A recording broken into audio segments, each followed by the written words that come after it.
Happy Women's Day and Happy Women's Month. And I hope that this month your voices of change will be heard. The Women's Month gives us an opportunity to think very deep about the issues that affect women in our country, and hopefully to take some serious actions. The pandemic showed us that we have significant inequality, and the pandemic affected women disproportionately because of these differences and circumstances that women find themselves in. Women lost more jobs, for instance. 2/3 of the jobs that were lost by women. And this is because women are mostly employed in unprotected jobs right at the bottom. So it's easy to fire them and not have to bother about the circumstances. We also experienced higher gender-based violence during the pandemic. In fact, gender-based violence is a shadow pandemic. We also continued to see violence against women and femicide after the pandemic. We saw that women, because they are not generally computer literate, couldn't continue working. They couldn't just take their laptops and go home and work. Women also faced the burden of unpaid care work, caring for children, the old people, and the sick. So yes, the pandemic showed us how our lives are, but what is important is what we do with this situation.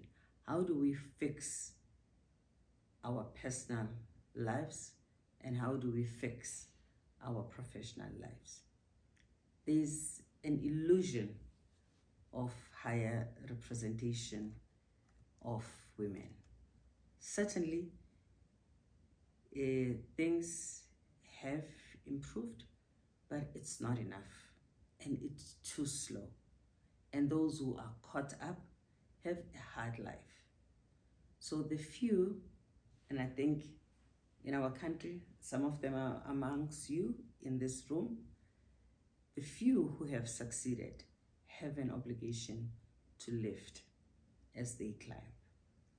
Not just to think about what's good for them, but to think about how they change the whole ecosystem so that all women benefit. If we talk about ending violence against women, we have to talk about what we do to end violence at the workplace. And so as women, we have to be very vocal about that, as well as provide answers.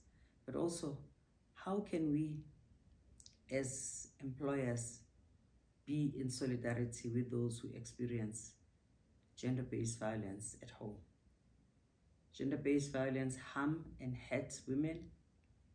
It is an economic nightmare. It is a social nightmare. It is a public health crisis. So as we think about how do we improve our lives completely, we should think about how do we address these issues that many women face at home. I hope that this year's Women's Month will offer you this opportunity to think about many of the changes that you can make because of the position that you have at work. You can change the situations for people, not just at work, but in their homes. You can also change your own situation at home. It's important for all of us to know that we are who we are because of what we do to other people. I wish you the happiest Women's Month.